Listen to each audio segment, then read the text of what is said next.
Hello everyone, my name is Zenitsu, and I'm back with another episode of Spoiler Sundays. So this is the time of the week where I take a look at all of the spoilers that we had, and, well, talk about them. So I believe that at this point, with all of these spoils that we just got revealed, we should be about done with a BT10 spoiler season, and it looks like there's a lot of really interesting cards, and a lot of cards to make some of the other cards that we saw earlier in the spoiler season way more viable than we initially thought. So with all of this completed information, I think this is going to be a very strong set, so let's just dive right into the spoilers and talk about all of these new cards. So first up, we have the Red Digitama, and the Red Digitama is going to be a brand new version of Demi-Meramon. So Demi-Meramon is a pretty decent Digitama to use because its inheritable ability is going to be another DP boost inheritable ability. So what its condition is during your turn, while you have a non-red card in this Digimon's Digivolution source, then it gets plus 1000 DP, rewarding you for using multicolored strategies and 2-color evolutions. Next up, we have Achilles Bond. So Achilles Bond is going to be a yellow level 6 that could digivolve for 3 on top of a yellow level 5 or a green level 5. So this is one of Pulsemon's mega level Digimon, so it only makes sense for him to take advantage of both of the colors that we currently have with our Pulsemons. Then on top of that, stat-wise, he's not really doing anything else too special with 11,000 DP, but he does have 2 pretty solid abilities. So his first ability is a Wind Digivolving ability, where if we have 2 or less cards in our security, then we get to recover 1. So most of the time this ability is on 3 or less, but Pulsemon, as we know, really cares about being at exactly 3, so that's why it's at 2 or less to try to guarantee or help put yourself into that 3 threshold. Then on top of that, he has a nice when attacking ability where once per turn, if you have 3 or more cards in your security, then one of your opponent's Digimon gets minus 5000 DP for the turn, which is pretty good, just stereotypical removal type of ability for yellow to be playing around with.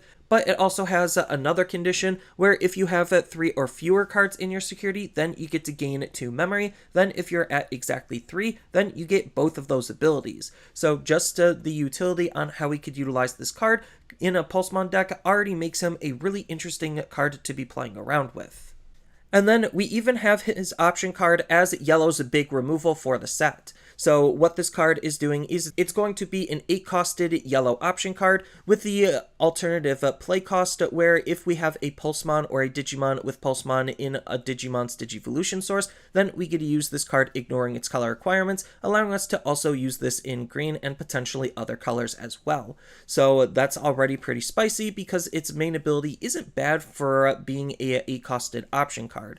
So if we have 3 or more cards in our security, then one of the opponent's Digimon gets minus 12,000 DP, and then if we have 3 or fewer cards in our security, then we get to place one of the opponent's Digimon face down on the top of their security stack, and if we have exactly 3 security, then we get both effects, making it a very powerful option card for yellow to be adopting, especially that secondary ability where we just get to place Digimon into the opponent's security, acting as some solid removal. Yes, it is technically recovering the opponent, but its level of removal bypasses almost every protection that the game currently has. So it's a very valuable removal card, on top of the fact that its security ability activates its main, so it's going to be a threat no matter where it is.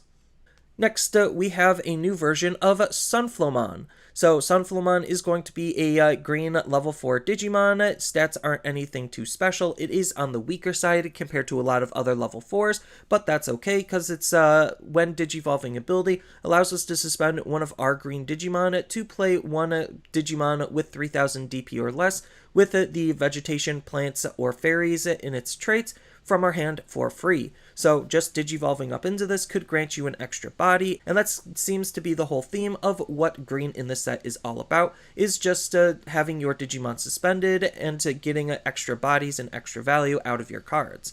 Then on top of that, its inheritable ability states that during your turn once per turn, when one of your Digimon is suspended by an effect, then we get to draw a card, and green has had a huge lack in card draw, so I think for the vegetation, plant, or fairy deck, this is going to be a very valuable card to be using. And speaking of that deck, we even have the alternative Mega.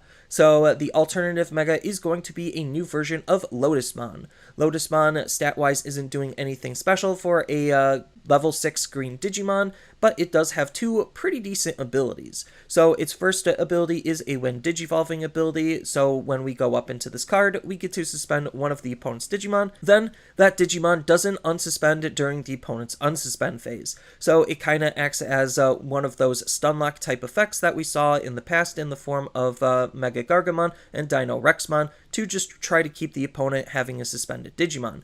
The only unfortunate part of this ability is if the opponent does have an effect to allow their Digimon to unsuspend, then they could bypass this when digivolving ability, or if they Jagras or utilize their cards alternatively, then again, they could still bypass this ability, but regardless, it's just a very stereotypical green ability. Then her secondary ability is the ability we want to actually try to take advantage of for the deck, where all of your other Digimon with the traits of vegetation, plant, or fairy gain the following ability, which is an on-delete ability of gaining 2 memory, and returning a Digimon card with 3000 DP or less from our trash back to our hand, to then combo off with some of our other abilities to be able to play those Digimon for free. So this is a really good complementary mega to what that deck wants to be doing. Next up, we have Genkumon X Antibody. So Genkumon X Antibody is going to be a pretty decent card to use it inside of a Jesmon or X Antibody or Royal Knight deck, just because we already know that it's going to be a really good complementary card for the Genkumon from the starter deck, because that Genkumon already wants to play around with Sistermons, and so does this card. So what it is it's a black level 6 Digimon that can digivolve off of a level 5 red or black Digimon for 4, which is a little bit expensive, but with 12,000 DP, that's normal for your average level 6. Then on top of that, he has the alternative digivolution condition, where we could digivolve him for 1 on top of a Genkumon, and he naturally has the blocker ability, so he's going to be a pretty defensive-based Digimon. Then, on top of all of that, his when digivolving ability, the thing you're actually trying to utilize the card for, outside of the fact that he's an X Antibody Royal Knight, is you get to play 1 Digimon with Sistermon in its name from your hand or trash. Then, if a Genkumon is in this Digimon's Digivolution source, or you have a Digimon with Sistermon in its name in play, then all of your Digimon get plus 2000 DP, can't be returned to the hand or deck by the opponent's card effects, and their DP can't be reduced until the end of the turn. So literally just going up into your Genkumon X Antibody is going to spawn a Sistermon. That Sistermon's going to have various benefits depending on what that Sistermon is. That's going to help out your deck. And then on top of that, it adds extra protection and DP to all of your Digimon, so it's just a really good card to try to stop the opponent from wanting to figure out how to get rid of your field. And speaking of our Sistermons, next we have Sistermon CL. So Sistermon CL is making her Japanese debut in the set, which is kind of awkward considering CL was supposed to be a censored version of Noir, and all of the previous iterations of Noir in English were... and CL was non-existent in the Japanese version until this card. So it kind of throws that whole errata rule that they made out the window because, well, there's no Noir to replace what this CL is doing. So for those who are unaware of the ruling, because we don't have Noir and they don't have CL, or at least they didn't, they basically just came up with the silly little rule that just treats the card as literally both. So CL is Noir, Noir is CL, and, well, again, this kind of just makes the introduction of the Japanese CL a little bit more awkward, and this even applies to our Awakened form as well. So I don't exactly know what's going to be happening for the English language when we get this version of CL. I think that the most likely thing is the fact that it is just going to also count as a Noir, but it doesn't have a Noir to count as, so I don't know. It just seems like it's a whole messy situation that they could have avoided if they literally just didn't bother censoring the game, or they treated their cards a little bit differently. So as far as what this card is doing, it's a level 4 white Digimon that doesn't have any Digivolutions, but hard plays for 4 and has 5000 DP, so comparable to a lot of other Sistermons that we already had. Then its on-play ability, because we have to hard play it, states that if it's your turn, you get to digivolve one of your Digimon into a Digimon with Royal Knights in its traits from your hand by paying its Digivolution cost. So what this ability is basically stating is the fact that when we hard play CL, then we get to digivolve immediately into a Royal Knight. So if our turn ends up passing because we hard played the CL, we still get the digivolution and we still get all of the bonuses off of said digivolution. So it's just a really interesting card to see what kind of decks can take advantage of this. I think obviously Jessamon and Genkumon are the two that can take advantage of this the most. But it's still a pretty solid card considering it's an easy to play level 4 in case you're trying to set up a Chimeramon play in various other decks. But regardless, its secondary ability states that during your turn, once per turn, when your Digimon digivolves into a Digimon with Huckmon in its name or Royal Knight in its trait, then you get to gain 1 memory to be able to make more efficient lines of play. And as a side note, like I stated before with that ruling, I don't know if that's going to change or anything, but this card also might be treated as Noir, so who's to say what's going to happen when we get there, but it'll be a little while before we get there and we get actual clarification on how this card is going to be treated. Just because, like I stated before, there is no Noir counterpart to take the place of the CL like we had in various other sets. Next up, we have Genkumon GX. Oh boy, Genkumon GX is looking to be a beast of a card. He is going to be one of the secret rares in the set, so he's going to be a reasonably hard card to pull. But this card is just insane on everything that you could do with this card. So what he's doing is he's going to be a level 7 red and black Digimon that could digivolve for 5 on top of level 6 red and black Digimons with 15,000 DP. So a pretty decent level 7 Digimon, but he also has the alternative digivolution cost where you could digivolve him for 5 on top of a level 6 Digimon with Royal Knights in its trait. So you could use this in virtually any deck that's taking advantage of level 6 Royal Knights. And you actually could use this in a wide variety of decks because his when digivolving ability states that you get to place 1 Digimon card with Royal Knights in its traits with a play cost of 13 or less from your hand or trash under this Digimon, and you get to use that Digimon's digivolution ability, and then it gains the Blitz ability. So not only is it just allowing us to shove up more Digimon in its inheritable sources, but we could reuse lots of different when digivolving abilities to customize how we want to approach utilizing Genkumon GX in various other decks. Obviously, the intended synergy is this could play with Jessamon and then all of the Genkumons as well, so that's kind of where the natural synergy is going, but you could utilize this card in various other decks as well in various different ways to take advantage of what this card can do. Then on top of that, he has another ability where during all turns, while this Digimon has a card with Royal Knights in its traits, in its digivolution source, it gains the piercing, blocking, and security attack +1 ability for each card. So the more Royal Knights you have underneath him, the better he'll be. So you could line this up with a whole bunch of base Royal Knights, X Antibodies to digivolve on top of the base, then go into GX and shove another one underneath to be able to gain max potential off of what this card can do. But as far as Royal Knights that we currently have that can interact with Genkumon GX, here's just a quick little list of all of the cards that we could think about utilizing his when digivolving ability with to try to copy their when digivolving abilities for extra benefits. And we also have the brand new Genkumon X Antibody as another card for us to add to that list. So all of that just makes Genkumon GX a very interesting card with all of those possibilities on how we could play him. And then we even have an option for him in the form of Cyan Mepa.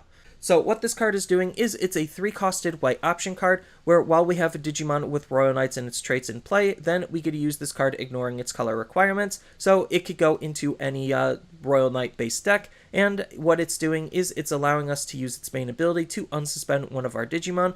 Then if that Digimon is Genkumon GX, then we get to activate its when digivolving ability to activate another when digivolving ability. So this just has lots of playability in lots of different Royal Knights based decks that are playing Genkumon GX with the security ability of adding this card to our hand so we could figure out when and how is the best time to use it. Next up, we have the Bagra Army Tamer. So what this Tamer is doing is it's acting as the glue that's tying the whole Bagra Army deck together because some of the cards that we saw were a little bit awkward and cumbersome on how they were actually supposed to be used, and well, now seeing this Tamer, it all kind of makes sense. So what this Tamer is doing, it's a 3-costed purple Tamer with the All Turns ability where once per turn, when a purple card is placed under this Tamer, then we get to draw a card and gain a memory, acting as a solid resource engine just because, well, the save ability allows us to put our Digimon underneath our Tamer to utilize this ability. Then on top of that, his main ability states that during your turn, once per turn, when you would play a level 4 or higher Digimon with Bagra Army in its traits, by placing up to 3 purple Digimon cards from under this Tamer in that Digimon's Digivolution source, we get to reduce the play cost of that Digimon by 2 for each card placed. So it's just making hard playing our higher level Digimon relatively easy and efficient, so that way we could, well, utilize some of those other cards that we saw earlier in the spoiler season. So this makes playing Tactimon and this makes playing Blastmon make a little bit more sense on how we could utilize its on-play ability and have it have inheritable sources. So it's just a good payout and glue for what the Bagra Army is trying to do.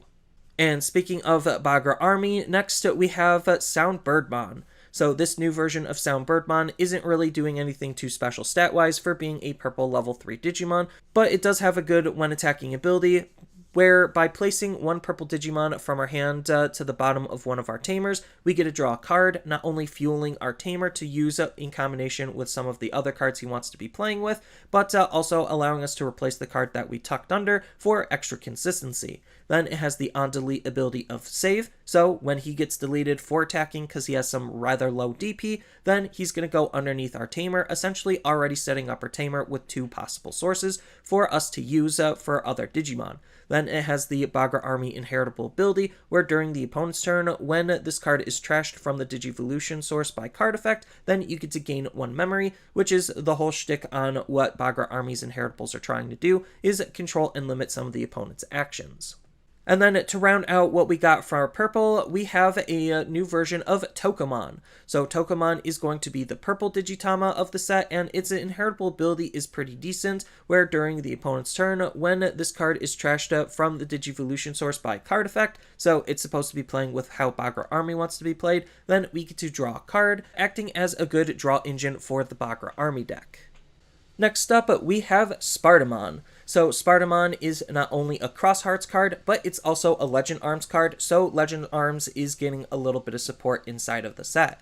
But what this card is doing is it's a level 3 black and red Digimon that hard plays for 4, digivolves off of a level 2 black or red for 1, which is kind of not super great, and has 2000 DP. So what you want to do with this card is hard play it rather than evo it. Even though its hard play cost is a little bit higher than your average level 3, it could just be better than digivolving for 1 on top of any of your level 2s. And it has an on-play ability that rewards you for actually wanting to do that, where you get to place this Digimon to the bottommost Digivolution source of one of your Digimon with Legend Arms or Cross Hearts in its trait, then you get to de-digivolve one of the opponent's Digimon. So it's almost like a pseudo option where you hard play it, then it shoves itself underneath one of our Digimon, not only increasing its inheritable sources, which is what Legend Arms and Cross Hearts really likes, but it also has the upside to just try to help control the opponent's field.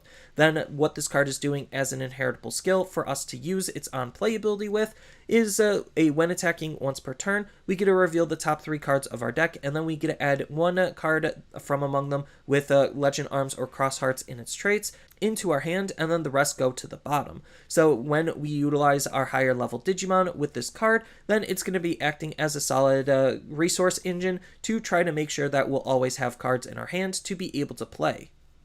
Next up, we have CyberDamon. So CyberDamon is going to be another card to fit into the Blue Flare arc, and the Blue Flare archetype is looking to be pretty good at wanting to use this card. So it has a ability that actually triggers from the hand, which I don't think we've seen a whole lot of, where its main ability states that if we have a Digimon with Blue Flare in its traits in play, then we get to pay 3 memory and have this card go to the bottommost Digivolution source of that Digimon.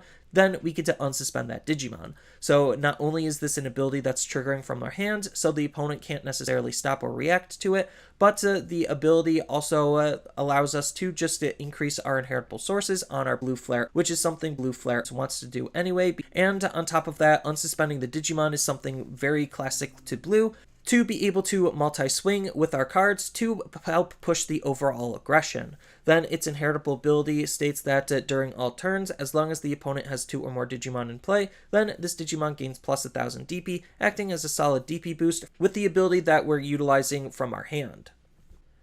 Next up, we have a brand new version of Omnimon X Antibody. So this new version of Omnimon X Antibody is looking to be one beast of a card. So not only does he have some increased stats compared to a lot of other level 7s, where he digivolves for 7 on top of a level 6 red or blue Digimon, but he also has 16,000 DP to boot, with the alternative digivolution condition where we could digivolve him for 3 on top of an Omnimon. So it does have to be just an Omnimon, so most of the time you're going to want to use this in combination with the BT10 Omnimon, because that Omnimon actually is cheaper to digivolve into and has some protection. But regardless, this card also has an ability to reduce his digivolution cost to make him a little bit more easier to use. So when a card with X Antibody is in this Digimon's digivolution source, then we get to reduce the digivolution by 2. So we could potentially digivolve him for 5 in an X Antibody based deck, or we could digivolve him for 1 on top of an Omnimon that has an X Antibody underneath him. So he's already looking to be a pretty decent card just from how we could digivolve into him. Then the reward for digivolving up into him is with 2 when digivolving abilities that are very, very powerful. So his first one is going to be your level 7 stereotypical removal ability, where when digivolving, we get to return all of the opponent's Digimon with the highest level to the bottom of their deck in any order. So it's just a good classic Omnimon board clear.